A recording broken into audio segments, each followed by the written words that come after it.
Hello lovely people, let's try something different. Let's do some Q&A.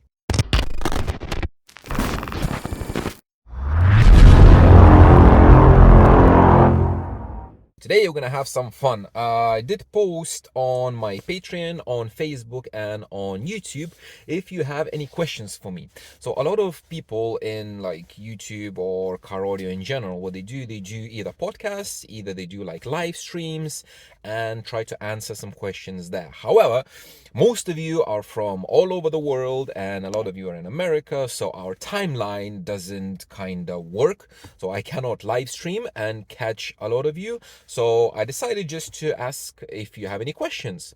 So just a heads up.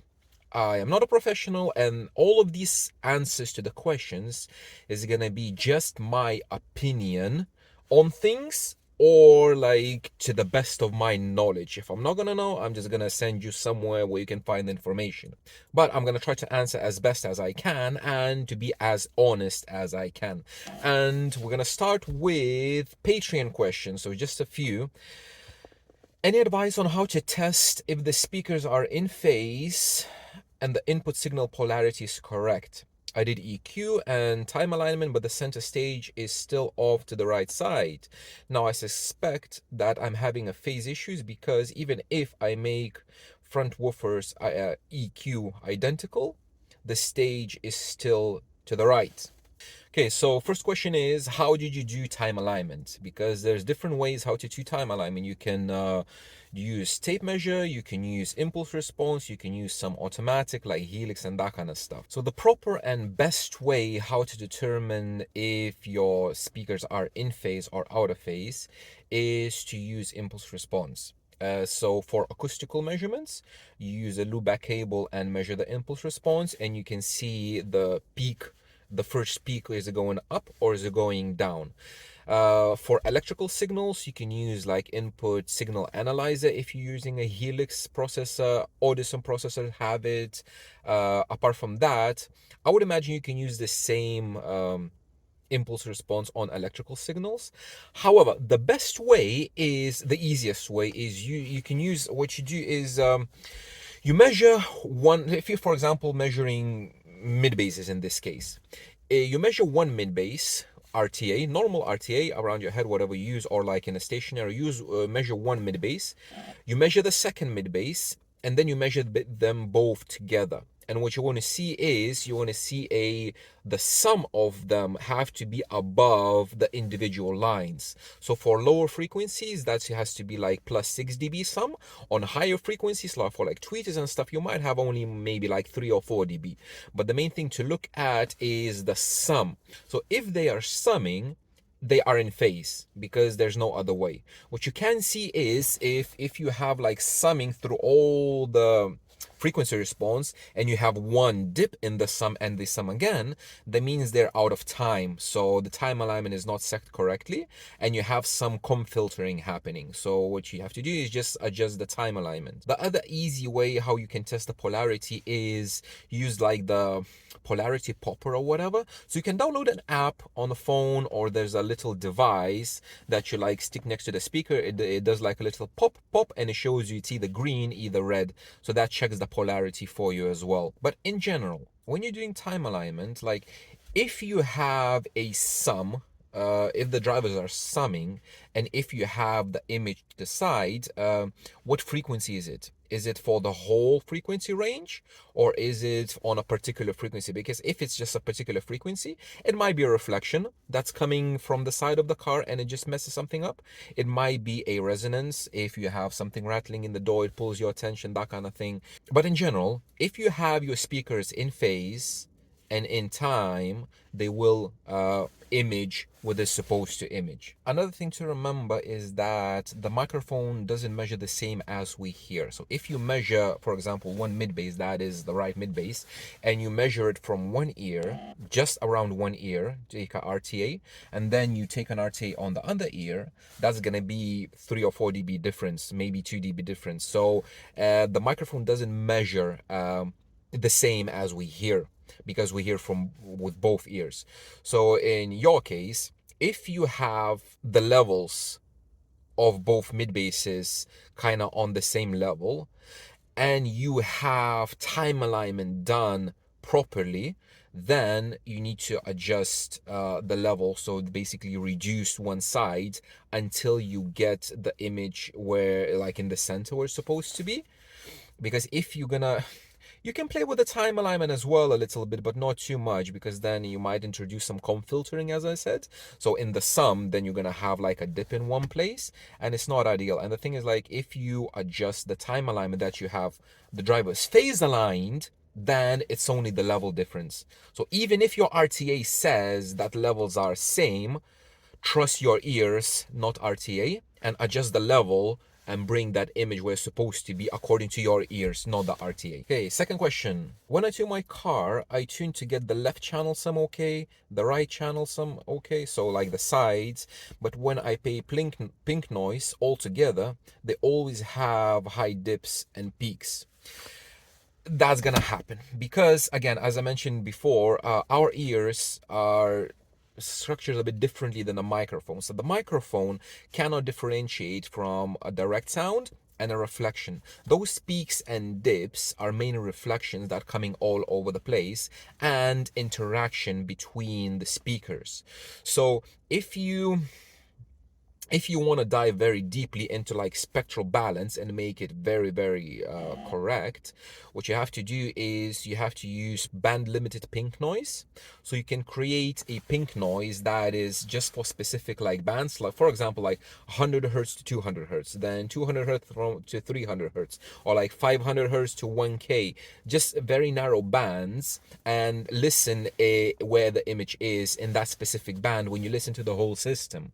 And when you do that, then for example, if you're playing, for example, 500 to 1K, which is centered at about like 750, and you can feel that that particular band is slightly to the right side, or left, whichever, then you take EQ of a Q1 centered at 750 or whatever, and you reduce the level on one side until you bring it right in the center. And basically that's how you center the whole thing.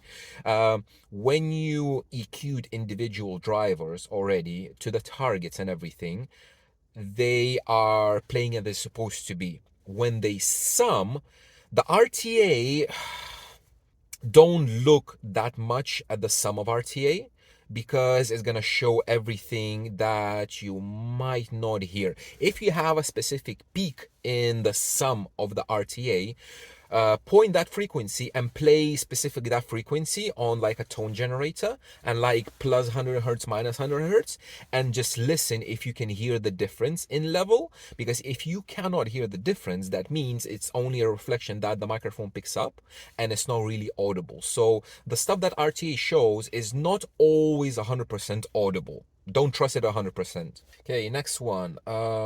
This is about musicality. So some people always say that they like the system to be more musical, like surrounded with music, and it's like how to achieve that.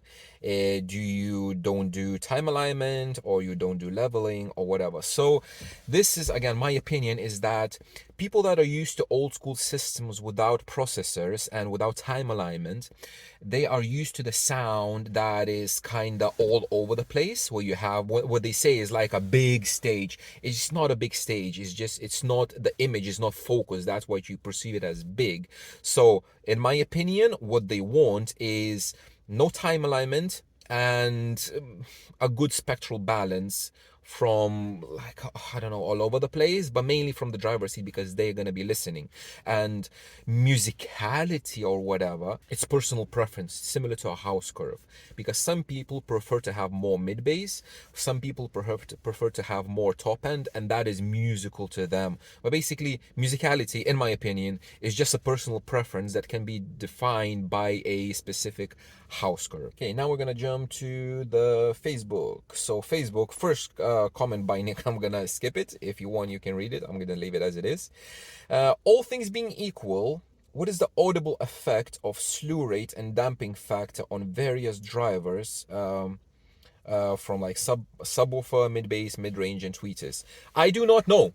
I'm gonna try to find out with my experience with the different amplifiers. I'm not sure how to measure the damping factor of the amplifier, so but the next one is gonna be swapping amplifiers, one with a very high slew rate and the other one with a lower slew rate. And after that listening experience, I might be able to tell you if there's a difference or not. But for now, I don't know. What have you spent the most time thinking about since you got deeper into the amplifier testing? Like, is there anything that made you change your mind, or something that makes your mind keep coming back because of the results?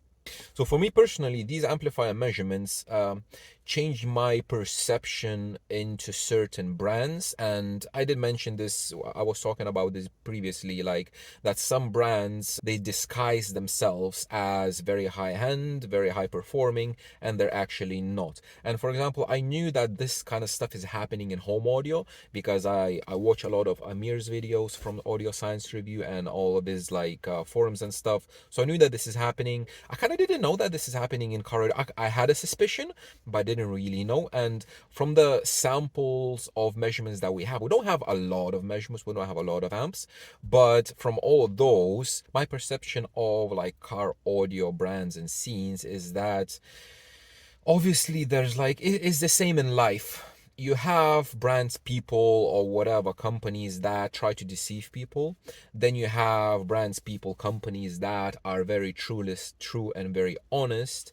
And then you have brands, companies, people that are trying to make a product for a specific price range. So they cut corners, and it's not really surprising.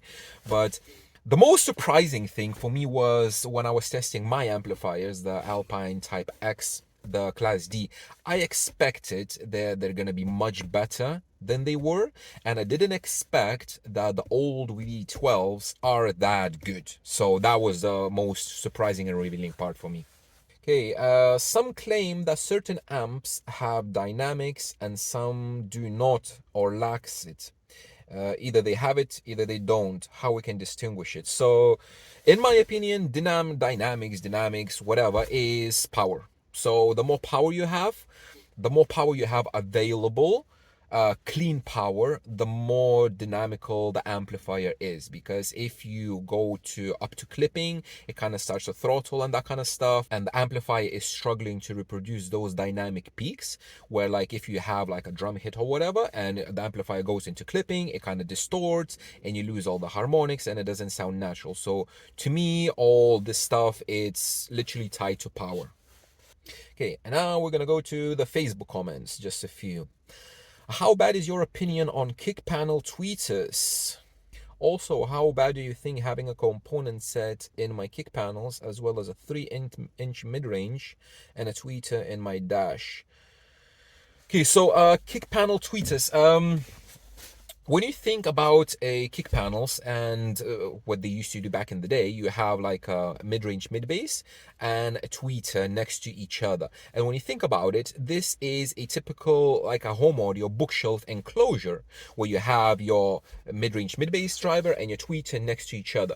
You want to have them as close to each other as possible just to have what is called a source point, so like a coaxial drive or whatever. It's not a source point, but you want it to have as close as possible, because when you have a distance between the speakers, for example, if you have a two-way and you have a tweeter in the A pillar and you have a mid bass in the door, you have a certain distance between them, and depending on the crossover frequency, if that crossover frequency is high, the higher frequencies we can distinguish where they're coming from. The lower frequencies, not as much. That's why you can have the subwoofer in the back. So if you cross the tweeter to the mid bass quite high, what's happening is that, let's say you cross it at 3K. So 3000 hertz, when you play that specific note, that note is coming from two different places. It's coming from your A pillar and it's coming from your door. And that specific note, it's not going to be centered, it's going to be like stretched out. And when you have four drivers playing the same note, like a specific, I don't know, string instrument or whatever. So you have 4 different drivers playing the same note, and it's coming from 4 different places. And then you have your image not centered, but it's blurred. It's like all over the place because it's your brain can differentiate where it's coming from. Now, when you have a tweeter close to the mid bass, you perceive that note coming from a single point in space. And when you have only 2 sources in space, the kind of sum in the middle, and you have your center where it's supposed to be. So there's nothing wrong with having tweeters in the kicks together with the mid bass, as long as it's not blocked. So funny story, a few days ago we went shopping with my family, and the little one had a balloon. She sits next to me all the time, and we're listening to music, and she waves her balloon in front of her, and that balloon is coming in front of the tweeter and out, in and out, and I can hear the sound, how it changes when the balloon is in front of the tweeter. So if you have your leg, your whatever in front of your tweet or whatever, is gonna block it, is gonna block those frequencies, and you're not gonna hear it. So for competition, when you like sitting all the way back, you have your like kick pods all the way in the front, and it's not blocked by anything, yeah, it's fine. Obviously your center is gonna be low, it's not gonna be on the dash, it's gonna be low, but you're gonna have an image. But if you're driving, if you have your legs in front of it, it's gonna block the tweeter, and you're not gonna have sound coming from one side, and that is not good for imaging. So it's not ideal, it's highly unpractical. That's probably why nobody does it. And when you have a mid-range on top of the dash and mid bass in the door, you cross it low. So for lower frequencies, as I mentioned, you don't perceive where the sound is coming from as much. So the lower you cross it, the bigger the distance can be between the drivers. So if you want, you can have all 3-way in the kick panel. It's not a problem. The only issue I see is just if you block it, you're not going to hear it properly, and your stage is not going to be high because everything is down low, so it's not going to be on top of the dash. That's the main thing. With the Helix software, is there a way to make system-wide curve? So like 6 dB boost from 20 to 500 hertz. What you can do is, for this specific thing, you can approach it from a few different ways. You can use input signal analyzer, because that has an EQ. So you can apply EQ, one EQ band on your input signal. That's going to change everything. Then if you have virtual channels, you can sort out something with this, but like most basic way, if for example, if we're talking about this specific boost, so 20 hertz to 500, so that covers your subwoofer, your mid bass, and your mid range. So what you do, you select all the drivers, so 2 mid ranges, 2 mid bass, and 1 subwoofer. So you select 5 drivers with the in the corner where you can select like multiple drivers. You select 5 of them, and you use 1 EQ band on whichever driver, because when you select all of them, that EQ band is going to be applied to all the drivers. And you choose a very, very low Q, so the lowest Q that you possibly can. Probably is going to be like 0.3 or something. So it's going to be more than an octave wide, and you just boost it. So that's going to be like a very wide boost that is going to be applied to all of your drivers.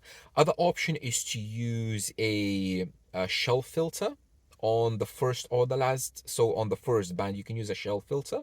So with the shelf filter, again, for all those 5 drivers, you can do that.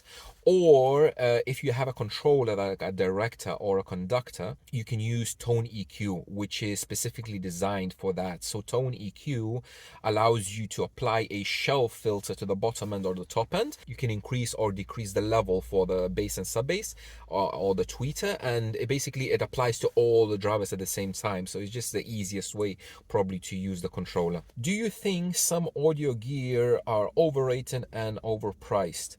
Yes, definitely yes. For some stuff, you pay just for the brand, just for the name. For some stuff, you pay for reliability, and a lot of stuff is just overrated because everybody's talking about it. So yes, yes, and yes. What is truly the most important thing, or should I say, what factor seems to make the biggest difference in SQ in a car? To me personally, it's time alignment. It's just no question, because like spectral balance, again, it's personal. It depends on your preference. You can have more mid bass, less mid bass, more tweeter, less tweeter, whatever. And if you have your spectral balance a little bit off, like plus minus 5 dB, it's not that big of an issue. But the time alignment is the biggest thing, especially for like sub bass and bass, where you have your time alignment correct. Then the subwoofer jumps in front of the dash when you have everything in phase and in time. When you have your tweeters in time and mid-ranges in time, you have that center image. And the imaging for me personally defines kind of SQ, because again, spectral balance, you can have more bass, more mid, less mid, whatever you want. But time alignment, in my opinion, is the glue that kind of glues everything together. If you could only pick one, a German car with a really good system or a French car with a great system, I'm not a car person at all. Like, I asked this on Facebook previously, like, what is your preference, car or the audio system? And for a lot of people, it's cars. To me, this, okay, so probably nobody knows, this car that I have it for 5 years. This is the first car that I have. I'm 30 something. I never was a car guy. I never will be. I can fix a car. I can fix the engine. I can fix suspension. I'm handy with my hands, but I'm not a car person at all. So it's like, to me, Okay, we have another very, very long question, but basically to summarize, it's what is my opinion about what is important in gear-wise in SQ? So, for example, cheap speakers versus expensive speakers. What is the difference between them? That kind of stuff. So, my opinion is that the more you pay.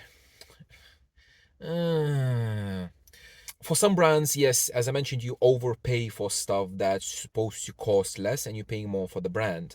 But in general, as just a very generalization, is that with more expensive gear, what you get is better performance in higher levels. So if you're talking about speakers, is more expensive speakers are going to perform much better and louder levels. So for example, if you take the for example, so if you compare like my Alpine Status mid-bass drivers with the SPL type, the ones that I tested before that cost £20, on low levels both of them are gonna sound nice and good. The main difference is gonna be when you're gonna crank it up. When you crank it up full tilt, the cheaper driver is gonna crap out, is gonna have a lot of distortion, because obviously cheaper parts, cheaper cone, like less R&D into suspension and that kind of stuff. So it's gonna have more distortion. It's not gonna sound as good. Same with amplifiers. More expensive amplifiers, they're gonna have more power and they're gonna perform better at a higher level. So if you are aiming for normal, not loud, not super loud listening levels, just normal, I think cheap stuff is gonna do the job perfectly fine. If you wanna crank it up really, really bad, you have to step up to more expensive gear just to make sure it's not gonna break halfway. And another thing, as he writes, I've seen people use coax speakers at like $100 a pair and are blown away. Yeah, so it depends again on personal perception, because if you are a person that is not really into car audio, you don't have a very good reference, everything is going to sound nice to you, as long as it's better than anything that you have heard before. And if you tune, even if you put a basic tune on factory speakers, that system is going to sound much, much nicer than previously. So it depends on you. I would like a test on the Alpine SA32F 4-channel amp and the SA60 monoblock. It's entry level, but not as cheap as the BBX. Seem like a good value. So Alpine, so they have like three main series: so S series, R series, and the previously X series, and now it's kind of discontinued and they went with the Status series. So the S is kind of budget line, the R is kind of normal, and then you Status, you have the best performance. This is what everybody does everywhere, not only in car audio, but you have like different levels. Same with the phones. You have budget phones, you have mid-grade phones, and you have your flagship phones. With the low grade or budget options, you cannot expect, if you're talking about specifically amplifiers, car amplifiers, it's going to have less power and it's not going to be as clean. However, one thing that depends on the company, and what I can vouch for Alpine, is the reliability. So even if you buy, it doesn't matter if you buy an S amplifier or an R or a Status amplifier, the reliability factor is going to be the same. They're going to be super reliable. They're going to perform well for ages, and you're not going to kill them, obviously, if you're not going to abuse them. The only difference is going to be, as I mentioned, the power level, because the S is going to have the least power. It's like 50 watts. Then you have R, which is like 70 watts or whatever, and States is 100 watts per channel. So if you need more power, again, it depends how loud you want to play. If you like want to crank it up and you want to still be very, very clear, then obviously you need more power. But for low power application, especially for some speakers that are high sensitivity, even S range is going to be perfectly fine. What is the difference in quality of music from YouTube and other streaming platforms? And what is the point when there's no reason to looking for something better in our audio components? Okay, so there's two-part question. Difference in quality. So the main thing that all the streaming services do is they limit the bitrate and the bandwidth depending on your cellular service. So if you have a very poor service, if you don't have a lot of bars of internet or whatever, they're gonna lower the bitrate to allow you to still listen to music. So it's not fixed. On some services you can fix it, and it's gonna be like a constant bit rate that's going to consume more of your data. Now you have like some services that do lossless, like Tidal and that kind of stuff. Can you hear the difference between them? Yes, I want to say yes, because Spotify streams at what, 320, 192. So if you go below that, you can definitely hear a difference in quality, especially at the top end. And this is one test that I always wanted to do, but I cannot figure out yet how to capture live bitrate that is coming from a streaming service, from a phone. So I need to somehow figure out a way to do that, and then I will be able to compare the actual bitrate that's coming through the phone on various streaming services. But is there a difference? Yes. Can you hear it while driving? Probably no. And the second part of the question is that what is the point or the reason to looking for better components? So basically, when is the time to upgrade? In my opinion, you need to upgrade a certain component when it doesn't do what you want it to do. So as an example, let's take for example amplifiers. If you're listening to music and you kind of got used to how it sounds and everything, and you discovered that you like to crank it up. Previously, you wanted to listen on normal levels, but now it sounds very good. The system is quality tuned, and you feel that you want to crank it up. When you crank it up, you can hear that the amplifier is crapping out. Time for an upgrade, bigger amplifier.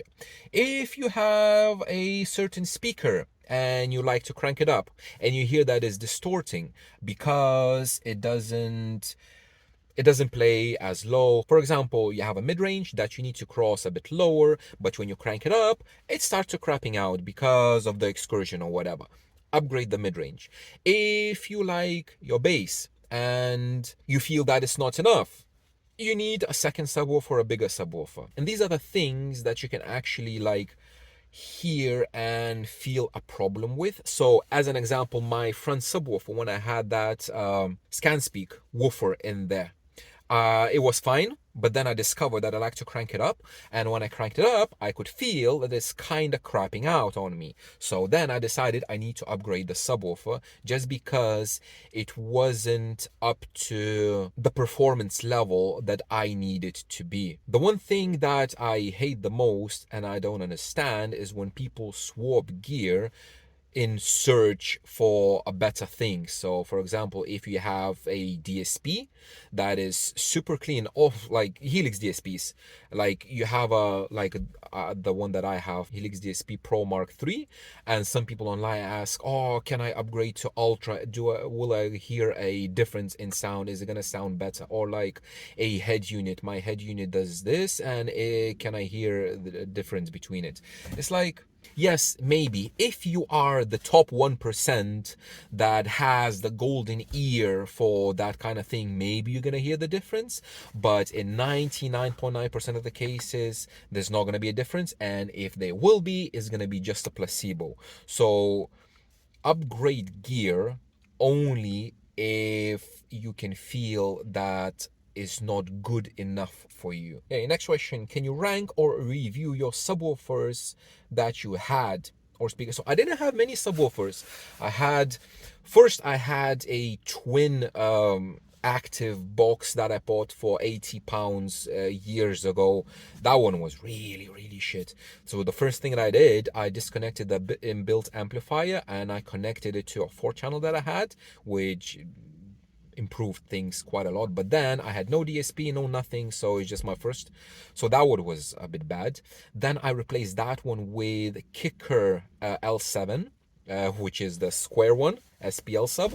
I had that for quite a while. Then I bought a second one because I thought that I need more, but in reality it wasn't the case. What I wanted something nicer sounding, because even with that, with the Solar Barrick, it was a one note wonder. I had in a 3 cubic feet box which did like 30 hertz and pretty much nothing else, and I could feel that on some songs the bass hits very hard, and then on others, especially with the upper bass, there's literally nothing. And then I figured out that I want that what is missing. I don't need more of what I have, but I want what I don't have. And at that point I had 2 of them in 2.5 cubic feet ported each, so it took the whole boot. I had literally no space in the boot. I sold those and I bought a Hertz HX380, which is a 15-inch sub that was in a sealed box, and that I regret selling that subwoofer. It's not the best one, but it's very good because it was very high sensitivity. It's like 93 or 94 dB, 15-inch, so it had a lot of displacement. It couldn't play that low, but you could EQ it to play low, and that subwoofer was nice. Very light cone, very sensitive, like 700 watts only, but that was a very, very good sub. After that, I bought an Alpine Type X very, very cheaply. That sub was a monster of a sub. It played amazingly, even like 1 cubic feet sealed enclosure. It was a first like proper monster sub that I had. It did everything that you wanted to do. That was the sub that I discovered Eminem Kill Shot. If you know that song, Eminem Kill Shot, it peaks at like 28 hertz or something, and that sub, it was just shaking everything. It was very, very nice. Again, regret selling it. After that, I went IB. So I bought FI 315, the 15-inch, and I loved it. And then I decided that I'm going to stay with AB. I'm going to stick with AB, and the only thing that I want is I want a bit more. Not to have more, but to have more headroom and not to bottom out that sub. Because with AB, if you know, like, I like very, very low bass. I have my IB playlist that plays like below 30 hertz, below 20 hertz, and with that you need a lot of displacement, a lot of excursion. So I kind of wanted at first to buy the 18-inch version of the FI sub, but then One Audio came out into the playing field, and I decided to go with the One Audio 18-inch. And basically these are all my subs. But the Hertz subwoofer, I kind of regret selling it. Oh, the status that I have. Status is a great sub. The only downside to that sub, it's bloody massive and so heavy. It's like I want. I'm still planning to put it in the front to have a front sub in IB. I just need to figure out the mounting because it's 20 kilos, and it's like when you hang a 20-kilo sub by the side, it's gonna pull everything. So I need some kind of mounting on the top just to rest it. It's so massive, but it sounds amazing. But the best sub probably that I have is this One Audio. I love this One Audio IB sub. Can you tune my truck, please? Yes, I can. Contact me. Obviously remote, because I'm not gonna go to America. But if you're down to remote tunings, I can do that, no problem. While driving in your car, how obvious of a difference do expensive speakers and gear make? I find myself too distracted and moving my head around to really have enough focus to hear and appreciate any subtleties. Yes, when you're driving your car, it doesn't matter, because even if you think you're like on autopilot, obviously all of us drive on autopilot, we think about other stuff and everything. You need to pay attention to the road, because if you're trying to focus on music while driving, it's not safe. And for me personally, while I'm driving, I crank it up, because most of the time I'm driving in the morning to work when you're kind of still sleepy and you want to wake up. So the best way, loud music. And after work when you're like very tired, because I do long shifts, like 10, 11-hour shifts, when you're very tired after work and you have half an hour, 40 minutes, or even if it's traffic, an hour, sit in the traffic, you need to wake yourself up. So while driving, for me personally, the music is to keep me alert and to enjoy myself, and as well, if I have a passenger, to discover like new music and everything, so you're not paying attention to subtleties at all. And this is the point. If it's a daily driver, if you want to just listen to music loud, don't pay a lot of money for equipment. It's not worth it. Now if you're going to plan to go to competitions and that kind of stuff, and you're all into like all those subtleties and everything, more expensive equipment is going to help you to have better results. That's just my opinion. Just to heat things up, what is your opinion on expensive speaker and RCA cables? My opinion, I always said it online and I'm going to repeat myself, copper is copper. As long as the copper is thick enough to do the job that you need to do, copper is copper. I would like a video on how to use REW for time alignment, phase, impulse response, like you did with Home Impulse video. I had not much success with Home Impulse. So it's very interesting that you didn't have any success with Home Impulse, because everybody that's using Home Impulse says that it's very easy to use and it's very intuitive. And my video, I think, is very instructional. So I don't know what's the problem with that, but I might do a video with REW with time alignment and phase, but just as an instructional video, because why not? Yeah, I'm gonna do a video about it eventually. What is your experience, opinion with digital room correction algorithms in a car? So I don't have any experience, because the only processors to my knowledge that do that is what's it called, mini DSP with Direct Live. A lot of people have very good results, because when you think about it, a room and a car, if you set certain boundaries, is just an environment, and tuning algorithm is an algorithm. It either works, either it doesn't work. When you tune, you are clicking buttons in a certain order. You're following a certain guide, where there's going to be like Catbug like mine, or you're following like Andy's Audio Frog guide. A guide is kind of an algorithm. So it's no different than a computer doing the same things. The only difference is that in certain situations, you have to make a decision. So for example, when you're EQing, you have to choose the target line wherever you want, depending on your frequency response. So for an algorithm, it's kind of built in conditions that you don't have control of. But tuning, the whole tuning process is an algorithm in one way or another. So the better the algorithms get, the more stuff you can adjust, the better results will be. But in general, my opinion about this, that all the algorithms are going to get only better, and they're going to only improve, and they're going to overtake very simple tunes very fast and very easy.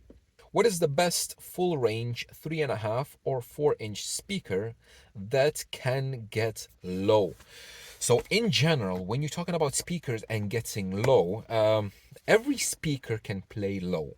Every speaker, if you take a 4-inch mid-range, can it play to 50 hertz? Yes, it can play. The question is how loud, and how clean. So when you're choosing a speaker with a specific requirement that you want it to play low, which you have to look mainly at FS, which is the resonant frequency, because when you play a speaker above the resonant frequency, your distortion and everything is controlled by the actual motor itself. So by the amplifier, the motor, the damping factor and everything. When you play a speaker below FS, the motor kind of loses the control, and everything is controlled by the suspension, so by your spider and your surround. And that's why when you play a speaker below FS, the distortion increases quite a lot, because depending on that suspension, depending how stiff it is, depending on the Q factor, the higher Q is going to drop off the frequency response, and it can play potentially lower without distortion with a low Q factor. So if you're talking about, for example, let's take a 4-inch mid-range. One has a low FS and a high FS. If you wanted to play lower, you have to choose the one with the lower FS. And if you're talking about the Q factor, the one, if you take the low FS with a, let's say, 4-inch mid-range with an FS of 100 hertz, let's say, and one has a Q factor of 0.7 and the other one at 0.3, you want to choose with a higher Q factor, so that the frequency is going to drop off faster and you're not going to have more distortion in that area. So my advice, if you want to find a driver to play low, look for low FS and higher Q. And this is the thing, I'm not going to say specific brands or speakers, because I didn't do that much research into this. What you have to do, you have to compare. When you're comparing drivers, disregard the brand and disregard the price. Look at the specs only. When you have the specs, when you find 3, 4, 5 matching drivers that kind of fit your requirements spec wise, then look at the price on your budget, and finally, just if you want, look at the brand. But brands, just, they don't matter at all. I don't have access to a Focusrite or any XLR microphone, but I have a UMIC 1. Could you share a method for time alignment using this USB microphone? If you go to RTA in cars, on the top of the group, there's a section where you have all the pinned posts and files. In that group, Peter Hermans has a guide how to do time alignment with a USB microphone. Use that guide. Everything is going to be explained there. And I think that's it.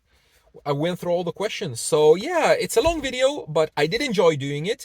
If you think that it's kind of a good format for a video, thumbs up, comment below, and we might do this again, because I love sharing my knowledge, not that I have a lot of it, and I love sharing my opinions. And if you like hearing it, that's perfect. Next time I'm going to try to make it a bit shorter, because this video is going to be very, very long as of for, because you know I like to talk. You know that my videos are very, very long. So if you stick to the last minute, congratulations, well done. Thank you very much for watching, guys, and I will see you in the next one.